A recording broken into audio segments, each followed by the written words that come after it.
একাদশ শ্রেণীর যারা এবছরে ক্লাস 11-এর ফার্স্ট সেমিস্টার পরীক্ষা দেবে, শুধুমাত্র এমসিকিউ আকারে তাদের পরীক্ষা হবে। তোমরা জানো, যাদের দর্শন সাবজেক্টটি রয়েছে, এই যে বইটি তোমরা দেখতে পাচ্ছ, এখানে 300+ কোয়েশ্চেন্স আছে, উত্তরও আছে। তো তোমাদের এমসিকিউ আকারে প্রশ্ন আসবে পরীক্ষায়। যে যে প্রশ্নগুলো পরীক্ষায় আসার চান্স খুব বেশি গুরুত্বপূর্ণ, সেই প্রশ্নগুলো কিন্তু বাছাই করে বইটিতে দেওয়া রয়েছে। একটু ভালো করে পড়বে এবং চেষ্টা করবে প্রথম পেজ, প্রত্যেকটি অধ্যায়ের প্রথম পেজটা খুব ভালো করে করার জন্য। কারণ আমি খুঁটিয়ে দেখেছি, প্রত্যেকটি অধ্যায়ের প্রথম যে পেজটি রয়েছে সেটি ভীষণ গুরুত্বপূর্ণ, কারণ প্রত্যেকটি প্রশ্ন সেখান থেকে নেওয়ার মতো। তোমরা যদি বইটা কেউ কিনে না থাকো, তাহলে আমার সঙ্গে ক্লাসটি করতে পারো। প্রশ্নগুলো আমরা একটু আলোচনা করব উত্তর সহ। দর্শন শব্দের উৎপত্তি হয়েছে সংস্কৃত কোন ধাতু থেকে? ভালো করে মনে রাখবে, দর্শন শব্দটির উৎপত্তি হয়েছে দৃশ ধাতু থেকে। সংস্কৃত দৃশ ধাতু থেকে দর্শন শব্দটির উৎপত্তি হয়েছে। সংস্কৃত দর্শন শব্দটি এসেছে যে দুটি শব্দ যোগ করে, সেটা হচ্ছে দৃশ যুক্ত অনট দর্শন। দৃশ ধাতুর বাংলা অর্থ কি? দৃশ ধাতুর বাংলা অর্থ হচ্ছে দেখা। দর্শন কথাটা যে এসেছে, আমরা বলছি দর্শন করা, আমরা বলি না যে দেখা, তো সেই দৃশ ধাতুর বাংলা অর্থ হলো দেখা। দর্শন শব্দের ব্যুৎপত্তিগত অর্থ কি? দেখা বা প্রত্যক্ষ করা। দর্শন শব্দের অর্থ হলো সত্য দর্শন। দর্শন শব্দের আক্ষরিক অর্থ হলো চোখ দিয়ে দেখা। জগৎ ও জীবনকে যথার্থভাবে উপলব্ধি করা দর্শনের প্রকৃত অর্থ। দার্শনিক হলেন তিনি কি জ্ঞানী, পণ্ডিত ব্যক্তি, না গুরুজন, না সত্যদ্রষ্টা বা তত্ত্বজ্ঞানী? যদি শুধু তত্ত্বজ্ঞানী থাকে তাহলে এটাই সঠিক আনসার। সত্যদ্রষ্টা, যিনি সত্যকে দেখেন, তিনি হলেন দার্শনিক, সত্যকে খুঁজে বার করেন। দার্শনিকগণ নিরন্তর সত্যের অনুসন্ধান করেন, তথ্যের অনুসন্ধান করেন, পূজা অর্চনা করেন, জ্ঞান অর্জন করেন। আমাদের অনেকেরই এখানে ভুলভ্রান্তি হয়ে থাকে, তথ্যের অনুসন্ধানটাকে আমরা সঠিক উত্তর ভাবি। কারণ দার্শনিকরা তো বিভিন্ন তথ্য দিয়ে কথা বলেন, এটা আমাদের মনে হয় যুক্তি দিয়ে কথা বলেন, কিন্তু না, কথাটা এক নয়। যুক্তি আর তথ্য কথাটা এক নয়। আমরা বিজ্ঞান যখন দেখি, বিজ্ঞানের বেশিরভাগটাই তথ্য আমরা সংগ্রহ করি। আমরা যদি একটা ইতিহাস দেখি, ইতিহাসের তথ্য আমাদের সংগ্রহ করতে হয়, বিভিন্ন বিষয়ের সঙ্গে বিভিন্ন বিষয়ের লিঙ্ক থাকে, সেগুলো সংগ্রহ করতে হয়। কিন্তু দর্শনের ক্ষেত্রে আমরা সত্যটাকে উপলব্ধি করার চেষ্টা করি, কারণ আমরা প্রকৃতির আমাদের সামাজিক জীবন দিয়ে আমরা সেটাকে বিচার করার চেষ্টা করি। সামাজিক জীবন দিয়ে আমরা সত্যগুলোকে অনুসন্ধান করি।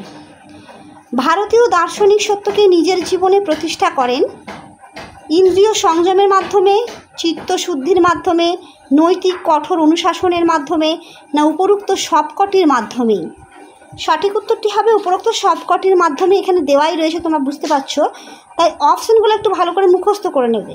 ভারতীয় দার্শনিক সত্যকে নিজের জীবনে প্রতিষ্ঠা করেন ইন্দ্রিয় সংযমের মাধ্যমে, চিত্তশুদ্ধির মাধ্যমে, নৈতিক কঠোর অনুশাসনের মাধ্যমেও। যে কোনো একটা অপশানে যদি থাকে তাহলে সেটাকে তোমাদের চুজ করতে হবে। দর্শন জিজ্ঞাসা হলো মানুষের অস্বাভাবিক ধর্ম না মানুষের স্বভাব ধর্ম? আমরা তো জানি সত্য জিজ্ঞাসা হলো, আমরা যখন জিজ্ঞাসা করি, চোখে কিছু দেখে জিজ্ঞাসা করি বা কোনো কিছু সত্যের অনুসন্ধান, এগুলো মানুষের স্বভাব ধর্ম। এগুলো জোর করে করতে হয় না, মানুষ এগুলোই চায়। মানুষ সবসময়ই সত্যের অনুসন্ধান করতে চায়। দর্শন ও আধ্যাত্মিক উপলব্ধি এ কথা বলেছেন ডক্টর সর্বপল্লী রাধাকৃষ্ণান। ভারতীয় মতে দর্শন বলতে বোঝায় সত্য দর্শন। সাধারণ বা লৌকিক মতে দর্শন বলতে বোঝায়, ভারতীয় মতে দর্শন বলতে তাহলে সত্য দর্শনকে বোঝায়। সাধারণ বা লৌকিক মতে দর্শন বলতে বোঝায় ইন্দ্রিয় প্রত্যক্ষ বা দেখাকে, না শোনাকে, কাজ করাকে, মোক্ষ লাভ করাকে। অপশানগুলো কেন পড়িয়ে দিচ্ছি? কারণ এরকম অপশানটাকে তুমি ভাববে যে অপশানটা তো সত্য হতে পারে, এটা মিথ্যা হতে পারে। তোমাদেরকে ভাবতে হবে যে কোনটা সত্য, এটা সত্য কেন হলো, এইগুলো নয় কেন, এটা বোঝার জন্য তোমাদের পড়িয়ে দিচ্ছি একবার। সাধারণ বা লৌকিক মতে দর্শন বলতে বোঝায় ইন্দ্রিয় প্রত্যক্ষ বা দেখাকে। ইন্দ্রিয় প্রত্যক্ষ মানে ইন্দ্রিয়ের দ্বারা ধরো ইন্দ্রিয় তো আমাদের 5টা ইন্দ্রিয়, আমরা কান দিয়ে নিজের কানে শুনছি, সেটাকেই আমরা বলছি ইন্দ্রিয় প্রত্যক্ষ। নিজের হাতে স্পর্শ করছি, সেটাকেই বলছি ইন্দ্রিয় প্রত্যক্ষ। তারপরে নিজের নাক দিয়ে আমরা মানে গন্ধ শুকছি, তখন আমরা বিশ্বাস করছি জিনিসটা, সেটা হচ্ছে ইন্দ্রিয় প্রত্যক্ষ। কান দিয়ে শ্রবণ করছি, ঠিক আছে, সেগুলো ইন্দ্রিয় প্রত্যক্ষ। ভারতীয় দর্শন এবং পাশ্চাত্য ফিলোসফি এই শব্দ দুটি সমার্থক বোধক দৃষ্টিভঙ্গিগত সাদৃশ্য রয়েছে, না সমার্থক বোধক নয়, না কোনোটিই নয়। সমার্থক বোধক নয়।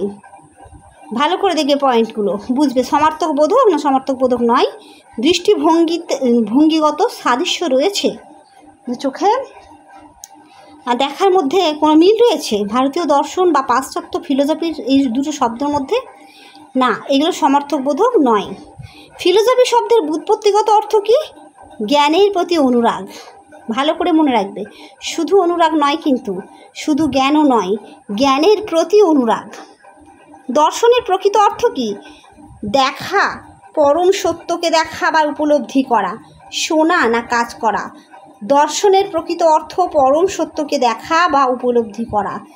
শুধু সত্য নয়, পরম সত্যকে দেখা, মানে যেটা সন্দেহ সূচক নয়, একেবারে পরম সত্যটাকে খুঁজে বার করা বা উপলব্ধি করা। আবার ফিলোসফি এবং দর্শন শব্দের উৎস এক নয়।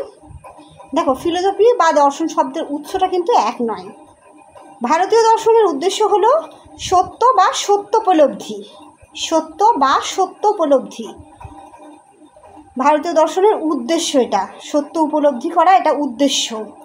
দর্শনের তত্ত্ব বলতে বোঝায় বিশ্ব জগতের যথার্থ রূপকে।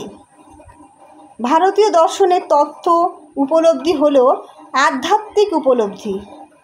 ভারতীয় মতে দর্শন বলতে বোঝানো হয় তত্ত্ব দর্শনকে, তত্ত্ব দর্শনের উপায়কে, না কোনোটিই নয়, দুটোকেই, তত্ত্ব দর্শনকে আবার তত্ত্ব দর্শনের উপায়টাকেও।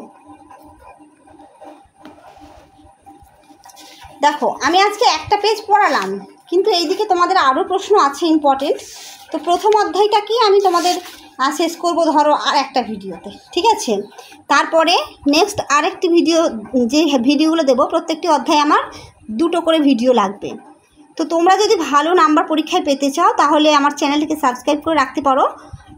ভিডিওগুলো দেখার জন্য প্রত্যেকটা অধ্যায় সুন্দর করে একেবারে বুঝিয়ে দেবো আমি, চেষ্টা করব দর্শন বুঝিয়ে দেওয়ার ক্লাস। কারণ নেক্সট অধ্যায়গুলো যেগুলো আমরা পাবো, আবর্তন বিবর্তন, এইগুলো কিন্তু বোঝানোর বিষয়। তো সেগুলো খাতা পেন নিয়ে আমাদের বুঝিয়ে দেওয়ার কথা। তো আশা করছি আমি তোমাদের প্রত্যেকটা ক্লাস করিয়ে দেবো, ঠিক আছে? তোমরা যদি আমাকে সেইভাবে সাপোর্ট করো।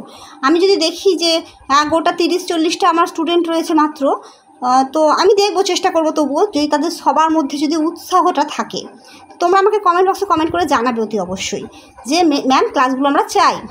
দর্শন ক্লাসটা যেহেতু বোঝানোর বিষয়, তাই পরবর্তী ক্লাসগুলো বুঝিয়ে করাতে হবে, সেই জন্য বলছি।